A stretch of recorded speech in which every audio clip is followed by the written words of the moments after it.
नमस्कार, मैं हूं सतीश और आप अभी कोसी टुडे देख रहे हैं। आज हम एक शमशान में वीडियो बना रहे हैं और ये वीडियो पहली बार हमारे चैनल पे आप देखेंगे। आइए जानते हैं कि वो इंसान जिनका नाम था जेपी जायसवाल, कैसे क्या उनके साथ होती है और इस दुनिया को अलविदा कह के चले जाते हैं। यहाँ उनके बहुत ही करीबी मित्र हैं जो अभी शोक में बैठे हुए हैं और सामने उनकी चिता जल रही है। क्या नाम हुआ भैया आपका? मेरा नाम कृष्णा राज है। क्या कुछ हुआ था जेपी जायसवाल के साथ? उनके साथ सड़क हादसा में वो चला गया। कैसे हुई हादसा हुई, कुछ पता है? हाँ पता है, वो सरवन जी के यहाँ जा रहे थे, उसके शादी का सालगिरह था, वो इनविटेशन देने के लिए। तो उसी क्रम में किसी बुजुर्ग को बचाने के क्रम में दूसरा कोई मोटरसाइकिल वाला उसको ठोकर मार दिया। उसी क्रम में वो गिरा, वो सुन रहे हैं वो साइलेंसर इस पे लग गया सर पे, जिसके कारण इस साइड डैमेज हो गया और उसी के साथ वो उसको हॉस्पिटल ले गया। वहाँ पे कुछ देर के बाद एक दिन के बाद उसको मृत घोषित कर दिया, जिसके बाद वहाँ से पटना ले गया IGMS। वहाँ पे सुबह जाते वहाँ भी मृत घोषित कर दिया। सांसें चल रहा था फिर भी वहाँ पे, उसके बाद वहाँ डेथ हो गया। उसके बाद यहाँ लाया गया। यहाँ देख रहे हैं आप सामने चिता जल रहा है। लेकिन एक चीज हम पूछना चाहेंगे कि इनके पीछे इतने लोगों की भीड़, इतनी तादाद में युवा मतलब शोक मना रहे हैं, उनको याद करके रो रहे हैं, आखिर इसके पीछे क्या कुछ हुआ? इसके पीछे का राज सबसे बड़ी ये है कि ये कोई सांसद, विधायक या नेता नहीं था। ये साधारण सा लड़का था और ये गांव से बिलोंग्स करता था और इनके चाहने वाले इसीलिए है। इसके अंदर किसी भी प्रकार का भेदभाव या ऊंच नीच ऐसा कोई भी नहीं था। ये हंसता खेलता इंसान था। ये जिससे भी मिलता था उससे इसको दोस्ती हो जाता था। जो एक बार इससे मिला उसका पक्का फैन हो गया, कभी इसको भूलता नहीं था। जिन जिन लोगों से जो भी इनके बारे में सुना, बहुत कम उम्र में बहुत बड़ा इज्जत और शोहरत इन्होंने कमा लिया। और कल आप देखे होंगे कि हजारों की संख्या में बाइक और कार थी और इसके घर ये छातापुर से यहाँ लेकर के बघेली तक पूरा भरा हुआ था। ये उनके कहीं ना कहीं चाहने वाले थे। आज हमारे जेपी भाई इस भीड़ को काश देख पाते तो उसके आत्मा को जीते जी शांति मिलता। नहीं, वो कहता है कि अच्छे इंसान अगर कोई चीज करते हैं तो उसके जाने के बाद पता चलता है कि वो क्या थे। तो वही आज चल गए, इतिहास वो अपना रच दिया। अपना गांव का, जिस गांव को कोई जानता भी न था, उसके बदले इस गांव को भी पहचान मिल गया। विशेष जानकारी हमारे सरपंच साहब हैं। ऐसा लगता है आप जेपी मेरा दोस्त है और मैं परसागढ़ी तहसील का वर्तमान सरपंच हूँ। मैं कौम का तो मुस्लिम कौम का युवा हूँ, पर ये जो दोस्त था मेरा जेपी, ये हिंदुस्तानी था। अच्छा। इसके अंदर भेदभाव नहीं था। ये जिससे भी मिलता था उससे अपनापन का नाता जोड़ लेता था। आज तमाम जितने भी कल आपने वीडियोस में देखा होगा, जितने भी युवा लोग आए हुए थे वो सब उसके दोस्त थे। असल में सच में उसके माता पिता तो नहीं थे, पर उनके भाई वगैरह जो भी थे वो तमाम उनके लिए माता पिता का काम कर रहे थे। और उसको भले लग रहा था कि मैं अकेला हूँ, कल की भीड़ है, शायद आप वो देख नहीं पाया है। अगर उसकी आत्मा देख रही होगी तो शायद उसकी आत्मा खुश हुई होगी कि भाई इतनी भीड़, उतना इज्जत उसने कमाया है। किसी ने शायद ज़मीन खरीद कर अपना बैलेंस बढ़ाया होगा, किसी ने बैंक बैलेंस जमा किया होगा, मगर उसने जो इज्जत कमाया है वो शायद और किसी ने नहीं कमाया। इतिहास है कि त्रिवेणीगंज, जदिया, छातापुर में इस प्रकार का भीड़ आज तक किसी नेता न अभिनेता किसी के लिए नहीं लगा। और ये युवा हमारे जिला सुपौल में सबसे उभरता हुआ सितारा था। सोशल मीडिया पे इसका एक नाम था जेपी जायसवाल।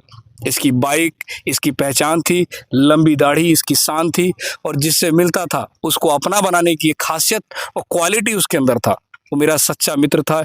ये मेरा भाई है सिद्धू। हम लोग उस दिन 10 तारीख उसका शादी की सालगिरह थी और शादी की सालगिरह के प्लान के लिए हम लोग कभी कुछ करते हैं तो ये हमारा भाई सिद्धू है, इससे हम लोग राय लेते हैं। माइंड का बहुत तेज है ये, हम लोगों को कहीं ना कहीं बहुत अच्छा गाइड करता है।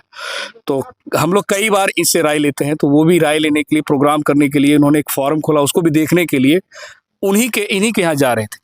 उसी क्रम में एक साइकिल पे बूढ़े व्यक्ति थे, उनको बचाने के कारण अनबैलेंस होकर एक दूसरी गाड़ी में उनसे टक्कर हो गया, जो कि इस एरिया में चोट आने के बाद क्रैक हो गया और आनंद फानंद में नेपाल नीरो ले जाया गया और वहाँ उसका ऑपरेशन कर इसको खोला गया और ब्लड को निकाला गया।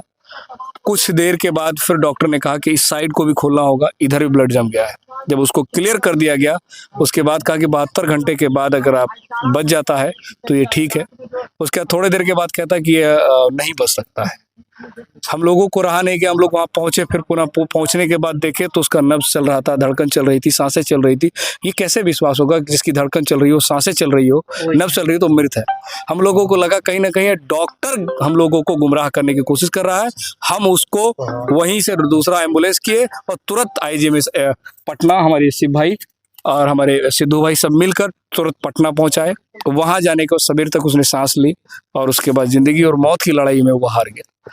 आज इतनी भीड़ जो थी हम लोगों की इस भाई, और उसका एक शौक था कि जब भी मैं कभी कहीं जाए तो काफिला लेके चलना एक उसका शान था। जब भी वो चलता था उसके साथ काफिला चलती थी। कभी बाइक का उसके वीडियोस में देखेगा, JP जायसवाल नाम से उसका चैनल है, उस चैनल पे देखेगा तो जब भी उसके साथ है तो 10, 20, 25 इसी प्रकार से युवा उसके साथ रहते थे। और कल हम लोगों ने प्लान किया, इस भाई ने प्लान किया कि उसके अंतिम दर्शन में शोभा यात्रा निकाला जाए। इसीलिए दोपहर 12, 12:30 बजे हम लोगों ने एक वीडियो पोस्ट बना के डाला कि हमारे JP भाई को जितने भी चाहने वाले भाई हैं वो तमाम भाई आज शाम 4 बजे 13 मई की बात है जदिया पहुंचेंगे। जो नियरेस्ट में अगर उस रूट में पड़ता वहां पहुंचेंगे। छातापुर से लेकर बघेली चौक तक पैर रखने की जगह नहीं थी, इतनी भीड़ हुई थी। आज वो जाति धर्म से उठकर वो बंदा था, किसी से भेदभाव नहीं करता था, एक थाली में बैठकर खाता था और उसके अंदर ये गुणवत्ता थी कि आपसे अगर 10 मिनट मिलता तो आपको अपना बना लेता, ये गुणवत्ता उसके अंदर थी।